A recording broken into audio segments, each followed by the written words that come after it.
বন্ধুরা, আমরা নিশ্চয়ই ছোট বড় ইউটিউবার সবাই জেনে গেছি প্রীতি মণ্ডলের যে বয়ফ্রেন্ড মানে রন্দা, তার কিন্তু যে তার বোনের দিদির মধ্যে যে ফাইটিংয়ের একটা ব্যাপার ছিল, সেটা কতটা কি কতটা সত্য টুকটাক যারা আমরা ইউটিউব দেখি বা ইউটিউবার সবার কাছে কিন্তু পৌঁছে গেছে।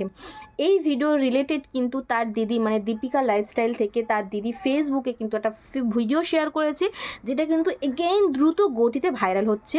সেই ভিডিওতে কিন্তু রন্দার মা আর দিদি কি বলছে সেটাই কিন্তু আজকে তোমাদের সাথে এই ভিডিওতে আমি শেয়ার করতে চলেছি। সেখানে কিন্তু A to Z ভাবে কিন্তু রন্দাকে কিন্তু নেগেটিভ বলা হয়েছে, যে রন্দা এই জায়গায় ভুল। অন্যদিকে কিন্তু রন্দা একটা ভিডিও বানিয়েছে, সেটাতেও আমি বলবো রন্দা তা বলছে যে এই এনারা কিনা আমার মা বাবা আমার দিদি, তো এটাও বলছে। তো আজকে আমি শেয়ার করব তার মা দিদি কি বললো। তো চলো বন্ধুরা, ভিডিওতে বেশি বকবক না করে আজকে ভিডিওটা শুরু করা যাক।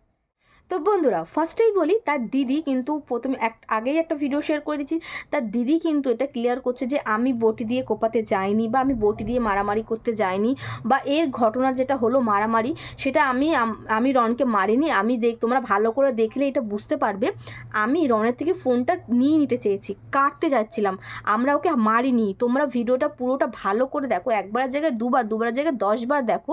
আমি কিন্তু রনকে মারিনি, আমরা কিন্তু কাড়াকাড়ি করছিলাম। ও যেহেতু ভিডিওটা করছিল তাই জন্য আমি কিন্তু কাড়াকাড়ি করছিলাম, আর ও আমার ফোনটা ভেঙে দিয়ে ওর নিজের ফোন থেকে ভিডিও করছে যাতে তোমাদের কাছে কিছুটা প্রুফ দিতে পারে। বাট আমার কাছে আমার ফোনটা নিয়ে সে ভেঙে দিয়েছে।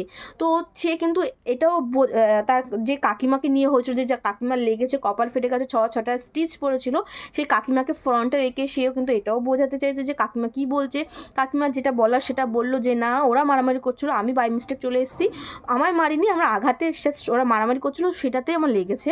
তো এটা আমাকে ইনডাইরেক্টলি কেউ মারেনি বা অন্য কাউকে মারতে যায়নি, ঠিক আছে। এটা বলে করে কিন্তু তার মা কি বলল সেটা জানাবো। রন্দার মা বললো যে ওরা দুজনই রীতিমতন মারামারি করছিল, রীতিমতো মারামারি করতে করতে আমরা কিন্তু ছাড়াতে আসছিলাম। আর সে একটা ছেলে যখন একটা মেয়ের চুল ধরে টানাটানি করে, সে তার বাঁচাতে গিয়ে সে তাকে ভাইকে বলছিল যে ছাড়, নাহলে বটি তুলছে এরকম করছিল, বাট ও তোকে মারতে চায়নি। আমি ওকে বললাম যে সরে যায়, তোরা এটা কী করছিস। তারপরে আশেপাশে সবাইকে বলছিলাম যে ছাড়াও। তখন এই কাকিমা গিয়েছিল, কাকিমার লেগে গেছে, বাট ও কাউকে মারতে যায়নি। হ্যাঁ, একজনকে পোস্ট করছিল, একটা মেয়েকে যখন মারামারি করছিল, সে হাতের সামনে যেটা পাচ্ছিল, ওরা ভাই বোন, তো ওরা ওটা করছিল, তো ওটা মারামারি কিছু করছিল না। আর 2 নম্বর, এই ভিডিওটা যে পোস্ট করেছে, আমিও আমার মানে রনকে, ওর মা বলছে রনকে আমি এতবার বললাম ভিডিওটা ডিলিট করে দে, পোস্ট করবি না, তারপরেও ভিডিওটা পোস্ট করলো। সে যদি তার দিদির কথা বা দিদির ভবিষ্যতের কথা ভাবতো, সে কি ভিডিওটা পোস্ট করতো? তো এইরকম করে কিন্তু তার মা আরও অনেক বক্তৃতা রেখেছে এই ভিডিওতে।